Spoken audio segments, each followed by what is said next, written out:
देखो आज का टॉपिक क्या है, दो चर वाला रैखिक समीकरण। नाम क्यों पड़ा? क्योंकि यहाँ पर दो चर होता है, एक एक्स और एक वाई। दो चर वाला रैखिक समीकरण को सॉल्व करने के लिए भी दो इक्वेशन चाहिए। कितने चाहिए? पहला तो आपको दिख रहा है, अगर किसी भी इक्वेशन में अगर दो चर हैं, कितने चर हैं? दो। उसको सॉल्व करने के लिए भी दो इक्वेशन की जरूरत होती है। जब भी आप दो चर वाला रैखिक समीकरण की बात करोगे ना, तब तब आपको दो बार लिखना पड़ेगा, a x plus b y plus c बराबर में 0। ठीक है, यहाँ तक तो ठीक है। अब पता है, जब आप इन दोनों लाइन को आप ग्राफ के ऊपर ड्रॉ करोगे, तो आपने इसको 9वीं क्लास में सीखा था, ग्राफ के ऊपर कैसे ड्रॉ किया जाए। जब इन दो चर वाले रैखिक समीकरण को जैसे आप ग्राफ के ऊपर ड्रॉ करोगे ना, तो तीन कंडीशन बनते हैं। कितने कंडीशन बनते हैं? तीन। हो सकता है कि लाइन कट जाएगा। जब आप ग्राफ के ऊपर लाइन ड्रॉ करोगे तो हो सकता है क्या कि एक लाइन ऐसा चला गया और दूसरा लाइन ऐसे आ गया, तो क्या ये लाइन तो कट गया ना। अगर लाइन कट जाता है तो उसको बोलते हैं प्रतिच्छेदी रेखा। क्या बोलते हैं उसको? हाँ, प्रतिच्छेदी रेखा। समझ में आया? हो सकता है लाइन कटे नहीं, दोनों साथ साथ चले, यानी ये लाइन कहीं पर भी एक दूसरे को टच नहीं करता है, ऐसे रेखा को बोलते हैं समांतर रेखा।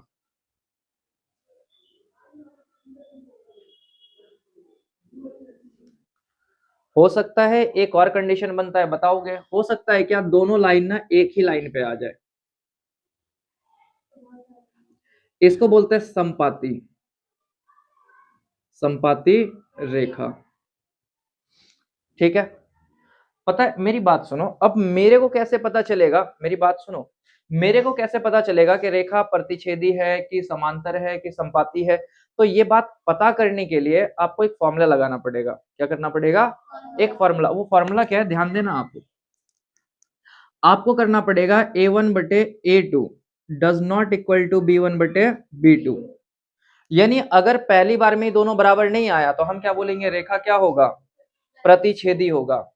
अगर समांतर तो a1/a2 equal to b1/b2 does not equal to c1/। इसका मतलब क्या है कि देखो, ये दो तो बराबर होंगे लेकिन तीसरा वाला बराबर नहीं होगा। जैसे ही तीसरा वाला बराबर नहीं है तो क्या बोलोगे? कौन सी रेखा है? समांतर रेखा है। तीसरे वाले में याद रखना a1/a2 equal to b1/b2 equal to c1/c2। यानी अगर सबके सब बराबर हो गए तो आप क्या बोलोगे? रेखा कौन सी है? समपाती रेखा है। जो प्रतिच्छेदी होता है ना, उसमें बोलते हैं एक हल। क्या बोलते हैं? यानी कुछ और भी बोल सकते हैं। देखो, पहला क्या बोला आपने कि देखो रेखा कैसी है? प्रतिच्छेदी रेखा है। दूसरा कितने हल है? एक हल। इस एक हल का दूसरा नाम होता है अद्वितीय हल। समझ में आया? तो और क्या नाम है इसका? अद्वितीय, अद्वितीय हल। यहां तक कोई दिक्कत है तो बता दो। पक्का? अब आगे बताओ, समांतर रेखा को क्या बोलते हैं? इसमें बोलते हैं कोई हल नहीं है, कोई हल नहीं। उसमें अनेक हल है, अनेक हल। और कुछ भी बोल सकते हैं क्या? हाँ, याद रखना, जहां जहां हल है वहां वहां संगत है। हल कहाँ है? यहां पर हल है क्या? हाँ, अगर यहाँ हल है तो हम क्या बोलेंगे? संगत बोलेंगे। कैसी है रेखा? संगत रेखा। अच्छा, इधर बताओ, कोई नहीं है मतलब असंगत। और उधर बताओ, संगत। क्या ये बात समझ में आया? देखो, अभी आपने क्या पढ़ा? आपने ये पढ़ा कि अगर दो चर वाला रैखिक समीकरण है तो सॉल्व करने के लिए कितने समीकरण चाहिए? दो चाहिए। कितने समीकरण चाहिए? दो। जब इन दोनों को ग्राफ के ऊपर लाइन ड्रॉ करोगे ना, तो फिर कैसा बनेगा? तीन ही कंडीशन बनता है, या तो प्रतिच्छेदी होगा, या तो समांतर होगा, या तो संपाती। प्रतिच्छेदी कब होगा? जब दो लाइन आपस में कट जाएंगे तो प्रतिच्छेदी बोलते हैं। अगर कोई लाइन नहीं कटा, साथ साथ चलता रहा, तो क्या बोलोगे? समांतर। और अगर दोनों ही रेखाएं एक ही लाइन पे आ गया तो उसको क्या बोलोगे? संपाती रेखा। पता कैसे चलेगा? पहली बार में बराबर नहीं होगा, क्या बोलेंगे? जब पहली बार बराबर नहीं हुआ तो क्या बोलेंगे? प्रतिच्छेदी है। अगर दूसरी बार में बराबर नहीं हुआ, पहले तो ये दोनों बराबर हो जाएंगे लेकिन ये वाला बराबर नहीं होगा, तो उस केस में बोलोगे देखो समांतर रेखा है। ठीक है? अगर बाकी सब में, अगर तीसरे वाले केस की बात करो, तो अगर सबके सब बराबर हो गए तो आप क्या बोलोगे? रेखा क्या है? संपाती है। अगर हल के बारे में पूछेगा तो क्या बोलोगे? इधर बोलना एक हल या तो अद्वितीय हल, इधर की बात कर रहा हूँ, इधर क्या बोलोगे, एक हल या तो अद्वितीय हल। संगत है कि असंगत, संगत है। अगर सेकंड वाले की बात करो तो बताओ कितने हल हैं, कोई हल नहीं है। संगत है कि असंगत, असंगत है। अच्छा तीसरे वाले में बताओ कितने हल है, अनेक हल है ना, अनेक हल। बताओ संगत है कि असंगत है, संगत है। क्या ये बात समझ में आया, कोई दिक्कत तो नहीं है, बहुत बढ़िया। मान लेते हैं एक आध एग्जाम्पल देख लेते हैं, फिर आपको एक्सरसाइज से क्वेश्चन करवाता हूं। जहां एग्जाम्पल है, लिखो एग्जाम्पल, 2x प्लस 4y बराबर में 8, 4x प्लस 6y बराबर में 12। मिल गया। देखो सबसे पहला काम क्या होता है, ए बी और सी का पता करना। क्या करोगे पहला काम, ए बी और सी पता करना। मेरे को बताओ जो x के साथ मल्टीप्लाई हो रहा है उसको क्या बोलोगे, जो y के साथ है, और जिसके साथ कुछ नहीं है उसको सी। तो मेरे को बताओ यहाँ पर a कितना है, b कितना है, c कितना है, बताओ a कितना है, दूसरे वाले में बताना, a कितना है, b कितना है, c कितना है। क्या ये बात समझ में आया, ठीक है। देखो ये पहला आइडेंटिफाई करने के लिए 1 1 1 2 2 2, कोई दिक्कत है। अच्छा बताओ फॉर्मूला क्या होता है, a1 बटे a2 इक्वल टू b1 बटे b2। एक बार इसके ऊपर पुट करके देखता हूँ क्या क्या आता है। मेरे को बताओ a1 कितना है, 2, और a2 कितना है, 4। अच्छा बताओ b1 कितना है, और b2 कितना है, 6। पहले काट दे इसको, चलो काटेंगे बाद में, पहले तो पूरा ही कर लेते हैं। C1 बटे C2, बताओ C1 कितना है, 8, और C2 12। अब मेरी बात सुनो, काटना कैसे, दो ही काम दो, दो दुनी यानी 1 बटे 2, नीचे लिख देता हूँ बराबर में, दो दुनी 4 और 2 तिया 6, यानी 2 बटे, क्या चेक करो दोनों बराबर है। अगर बराबर नहीं है तो पहली बार में ही काट देंगे। कब काटेंगे, पहली बार में। बताओ पहली बार में कट गया तो मैं क्या बोलूं, या तो प्रतिच्छेदी बोलूंगा, या तो एक हल बोलूंगा, या तो संगत, संगत या तो अद्वितीय हल। क्या ये बात समझ में आया, ठीक है। इसको मिटाऊं,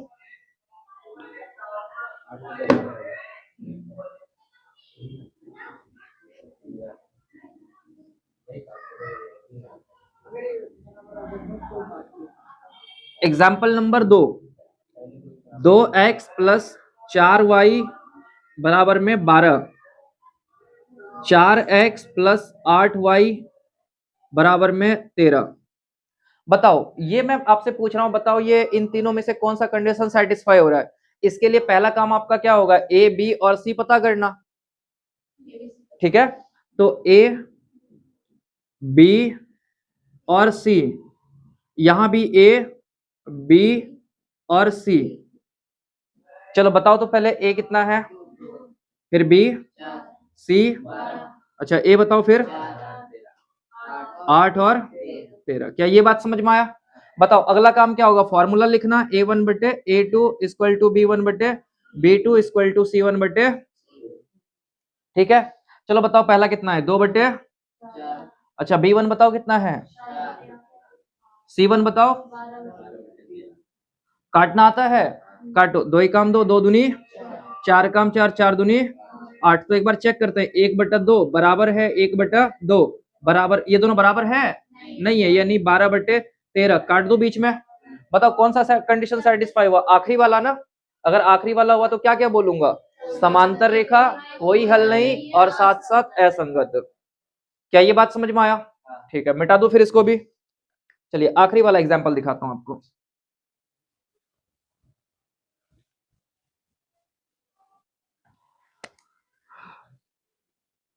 2x प्लस 4y बराबर 8, 4x प्लस 8y बराबर में 16। बताओ a कितना है, b और c, इधर भी a b और c। पहला काम तो यही होगा ना आप लोगों का। बताओ a कितना है, b, c 4 8 16। चलो बताओ पहला काम फॉर्मूला लिखना, a1 बटे b1 बटे c1 बटे, अच्छा नाम तो दिया नहीं उसका, तो नाम देना पड़ेगा ना, A1 B1 C1, ये 2 2 2। चलो बताओ A1 कितना है, 2/4। फिर अगला बताओ 4/8, फिर तीसरा 8/16, 1/2, 1/2, 1/2। क्या सबके सब बराबर हैं? तो कौन सा कंडीशन सेटिस्फाई है? संपाती। यानी क्या क्या बोलोगे? संपाती है, अनेक हल है और संगत है। क्या ये बात समझ में आया? ठीक है ना। इसको बोलते हैं अनुपात का कंपैरिजन करके बताओ। क्या बोलते हैं इसको? अनुपात का कंपैरिजन करके बताओ। ठीक है ना, बहुत बढ़िया। आइए फिर एक क्वेश्चन कर लेते हैं एक्सरसाइज का।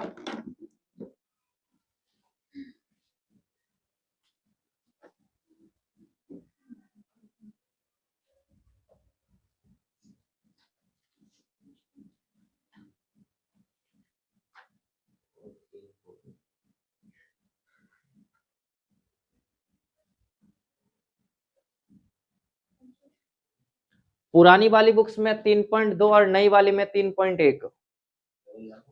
पुरानी वाली में 3.2 और नई वाली में 3.1। क्वेश्चन नंबर 1 पढ़ते क्या? क्वेश्चन नंबर 2 दिया हुआ है उसमें। ठीक है, तो दूसरा क्वेश्चन देखेंगे।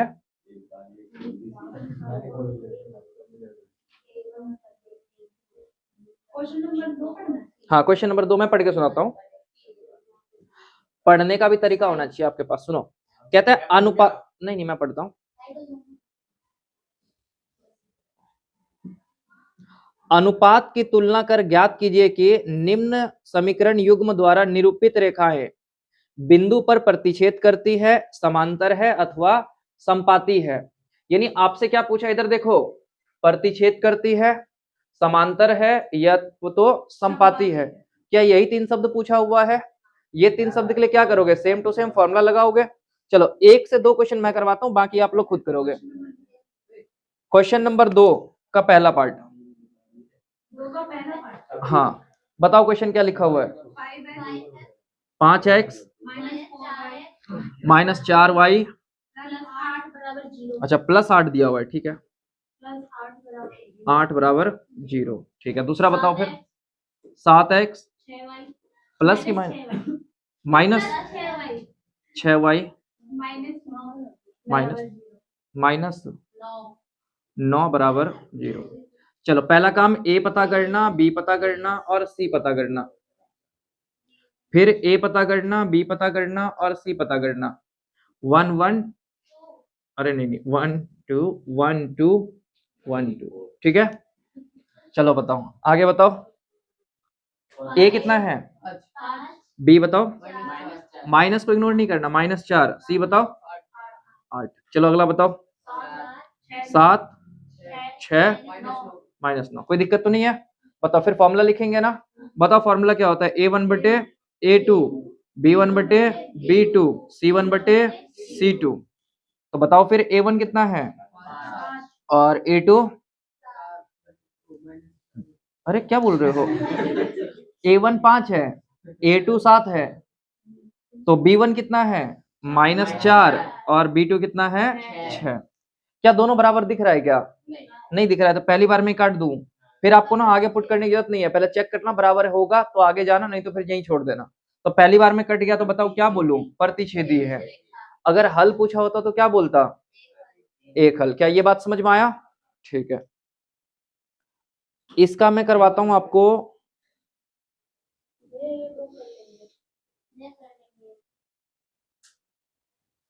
एक क्वेश्चन और करवा देता हूं मैं। हाँ, सेकंड पार्ट करवाता हूं, एक मैं आप लोगों के लिए छोड़ दूंगा। कर तो लोगे, मेरे को पता है। कहीं कल फिर बहाना मारो। नहीं, कुछ भी हो सकता है, समय खराब है ना आजकल। 9x + 3y + 12 = 0 और फिर 18x 6y = 0। देखने वालों को भी नई नई चीजें दिखाओ ना, तो इंटरेस्ट आता है। एक ही चीज बार बार देखते देखते इंसान बोर हो जाता है। मतलब समझने वालों को हाँ, मैं समझ गया। A B और C। इधर बताओ A B और सी। अच्छा A1 एक मिनट, ए बताओ कितना है 9, बी बताओ, सी बताओ, चलो इधर बताओ, फिर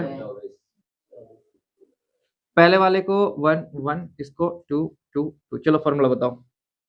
1 1 2 अरे C1 चलो बताओ A1 कितना है और A2, B1 कितना है, B2, चलो फिर C1, फिर चलो कटकुट करें, 9 काम 9 9 दूनी, 3 काम 3 3 दूनी, 12 काम 12 12 दूनी। क्या सबके सब बराबर हैं? अगर सबके सब बराबर है तो क्या बोलोगे? संपाति। आखिरी वाला क्वेश्चन आप लोग करोगे।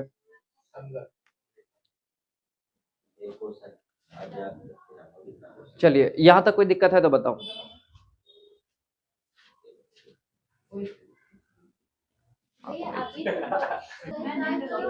चलिए मेरी बात सुनो, अब वापस से नेक्स्ट टॉपिक पे चलते हैं। A x plus b y plus c बराबर में 0 कौन सा समीकरण है? दो चर वाला रैखिक समीकरण। कौन सा है? दो चर वाला रैखिक समीकरण। इसको हल करने के कितने तरीके हैं पता है क्या आप लोगों को? नहीं, 4। कितने तरीके हैं? 4 तरीके बताता हूं। पहला है ग्राफिक विधि,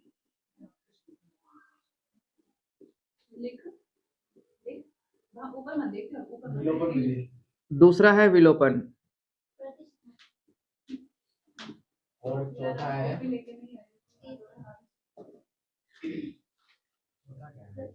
तीसरा है प्रतिस्थापन,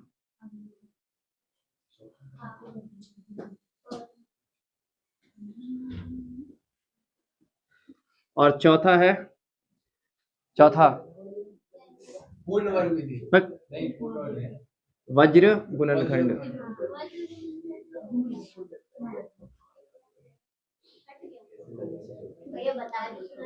अब मेरी बात सुनो, हाँ मेरी बात सुनो, हाँ मेरी बात सुनो, हेलो। ये जो ग्राफिक विधि जो आपको दिख रहा है ना, ग्राफिक विधि, ये बिहार बोर्ड के लिए सबसे बढ़िया है, पर हरियाणा बोर्ड के लिए ठीक नहीं है, क्योंकि नहीं पूछा जाता इधर। आपको यहाँ 9वीं क्लास में सिखा दिया जाता है ग्राफ के ऊपर कैसे लिखते हैं, तो वहीं से वैल्यू आपको निकालना बता दिया जाता है। तो इधर ना ये बिहार बोर्ड के लिए तो बढ़िया है, पर हरियाणा बोर्ड के लिए ठीक नहीं है, यहाँ नहीं आता है सवाल। वज्र गुणनखंड विधि पुराने टाइम में हुआ करता था, लेकिन अब काट दिया गया है, तो उसकी भी जरूरत नहीं है आपको पढ़ने की। मिला जुला के पढ़ना कितने तरीके हैं? 2। पहला कौन सा? विलोपन, और दूसरा प्रतिस्थापन। बताओ पहला कौन सा स्टार्ट करें, विलोपन की प्रतिस्थापन? विलोपन। चलिए विलोपन विधि स्टार्ट करने के लिए आपको कुछ बातें लिखना पड़ेगा। विलोपन विधि,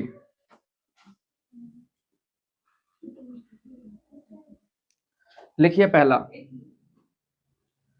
x, y में से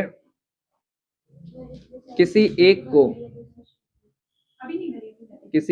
को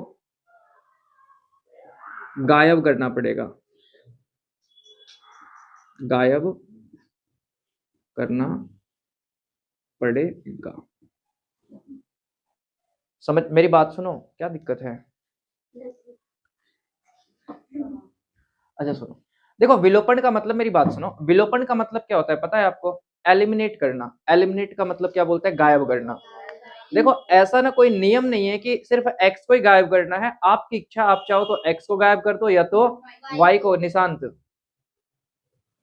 या तो आप x को गायब कर दो, या तो आप y को गायब कर दो, वो आपके ऊपर डिपेंड करता है कि आप किसको गायब करना चाहते हो। समझ में आया? तो वही लिखा है मैंने कि देखो विलोपन विधि में क्या करना पड़ेगा, या तो x या y में से किसी एक को गायब करना पड़ेगा। अब गायब करने के तरीके क्या हैं? क्या कह रहा हूं? गायब करने के तरीके क्या हैं, ध्यान देना। x या y में से, x या y में से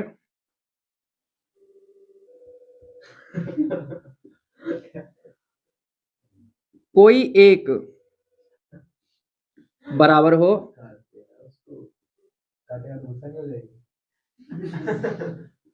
मेरी बात सुनो, क्या कह रहा हूं? x, y में से कोई एक बराबर हो। अगर बराबर नहीं है तो आपको करना पड़ेगा,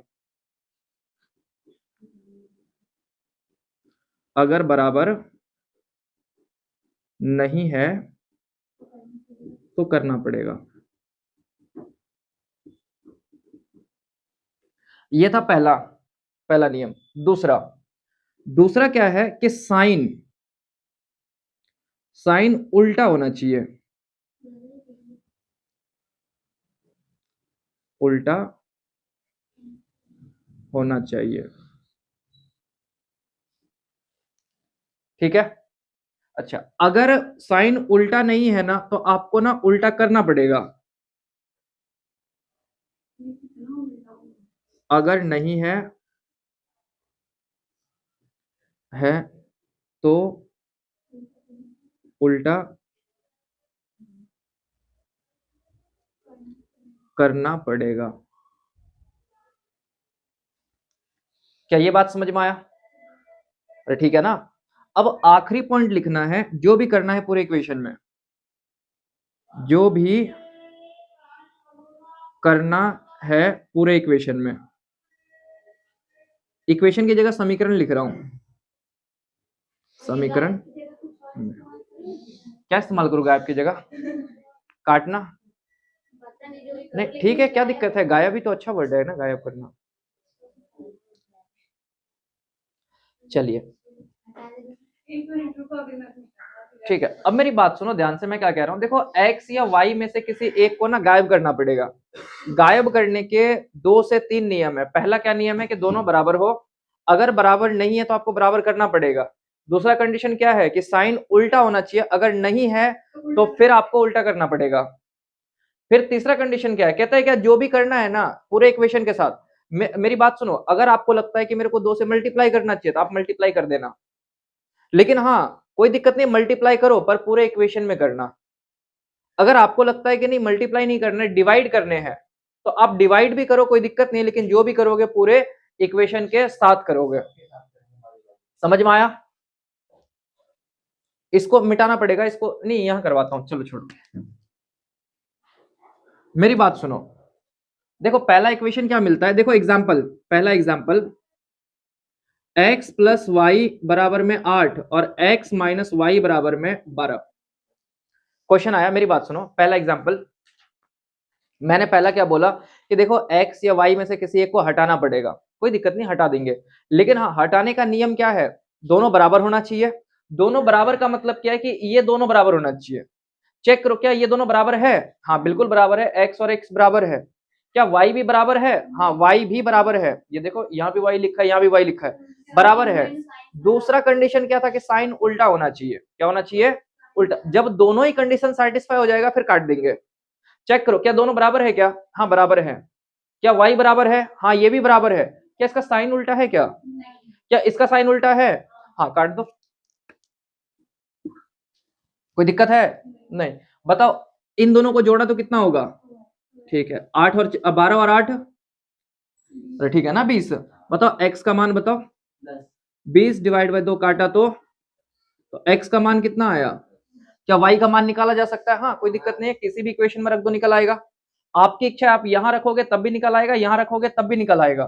तो मैं ऐसा करता हूं ऊपर वाले पे जाता हूं, x प्लस वाई बराबर में 8, तो x का मान कितना आया? 10 प्लस में y बराबर में 8, इधर ये प्लस का उधर गया तो y बराबर में 8 माइनस का 10, बताओ कितना आएगा फिर? तो y का मान कितना हुआ और x का मान 10, कोई दिक्कत नहीं है। अगला क्वेश्चन करते हैं।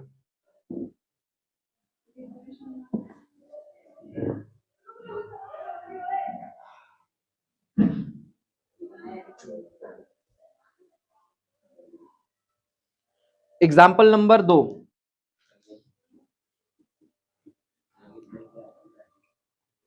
x प्लस 2y बराबर 8, x माइनस 2y, 2 नहीं 3y बराबर में 12। यहां तक कोई दिक्कत है? बताओ, क्वेश्चन मिल गया। बताओ कंडीशन दोनों में से किसी एक को तो हटाना पड़ेगा ना। हटाने का नियम क्या है? दोनों बराबर हो, साथ साथ साइन उल्टा हो। अगर नहीं उल्टा हुआ तो करना पड़ेगा। ध्यान से देखना, क्या दोनों बराबर है? हाँ। क्या ये दोनों बराबर है? नहीं बराबर है। कहाँ? यहाँ 2 है और यहाँ 3 है, तो ये तो बराबर नहीं है। लेकिन क्या ये बराबर है क्या? चेक करो, पहला कंडीशन तो सेटिस्फाई हो गया, दूसरा कंडीशन क्या है? साइन उल्टा। क्या साइन उल्टा है क्या इन दोनों का? साइन उल्टा नहीं है ना, करना पड़ेगा, और करोगे तो याद रखना पूरे इक्वेशन में साइन उल्टा करना पड़ेगा। यहाँ बताओ कौन सा साइन है? प्लस का ना, तो ये रहा माइनस। यहाँ कौन सा साइन है? तो क्या करना पड़ेगा? यहाँ बताओ, कोई दिक्कत है? चलो काटो फिर, ये खत्म, कट गया। एक मिनट, इसको ना माइनस का कर लेना और इसको प्लस बना देना। अच्छा बताओ, 3 और 2 5 वाई बराबर में 12 और 8 20। कोई दिक्कत है यहां तक तो बताओ? अरे ठीक है ना। बताओ वाई का मान कितना आएगा? तो 20 डिवाइड बाय 5 काटा तो वाई का मान कितना आया? ठीक है, आपकी मर्जी, वाई का मान आ गया ना, कहीं भी निकालोगे तो निकल आएगा। बताओ x प्लस 2y बराबर में 8, तो x प्लस 2 गुना में 4 बराबर में 8, तो बताओ x प्लस 8 बराबर में 8, प्लस का उधर गया तो बताओ 8 माइनस 8 कितना आया? कोई डाउट से यहां तक तो बताओ। क्या इस तरह से आप क्वेश्चन कर सकते हो? हाँ बिल्कुल कर सकते हैं, कोई दिक्कत वाली बात नहीं है। मिटाऊं? नहीं।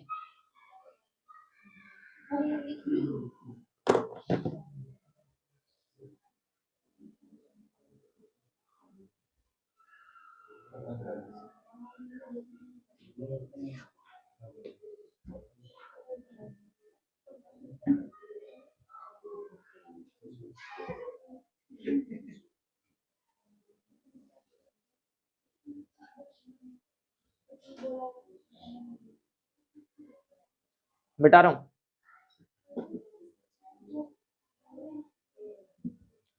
चलो भाई, एक क्वेश्चन और करवाता हूं।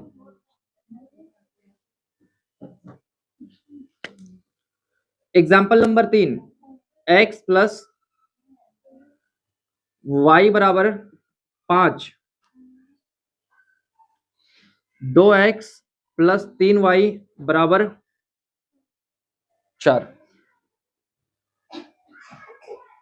ये प्लस नहीं, यहां माइनस है। चेक करो भाई, कोई बराबर है क्या? कुछ भी बराबर नहीं है। क्या करना चाहिए? किसी को तो बराबर करना पड़ेगा ना। अच्छा बताओ, यहां कितना है? यहां पर बराबर करने के लिए कितने से मल्टीप्लाई करना पड़ेगा? 2 से। याद रखना, जो भी मल्टीप्लाई करोगे पूरे इक्वेशन में करना पड़ेगा। इसका मतलब क्या है कि अगर मैंने 2 से इसको मल्टीप्लाई किया तो पूरे इक्वेशन में कितना आएगा? 2x प्लस 2y बराबर में 10, माइनस का साइन भी उल्टा नहीं है ना, करना पड़ेगा। कोई दिक्कत है यहां तक? इससे ही खत्म। ये देखो 3 और 2 5, तो माइनस का 5y बराबर में, तो बताओ, घटाओ। 9 माइनस का, तो माइनस से माइनस खत्म, तो y का मान कितना आया? 6 डिवाइड बाय 5। तो क्या x का मान आप लोग निकाल सकते हो पुट करके? कोई दिक्कत तो नहीं है? ठीक है, आज के लिए आप लोग जाओगे तो जा सकते हो।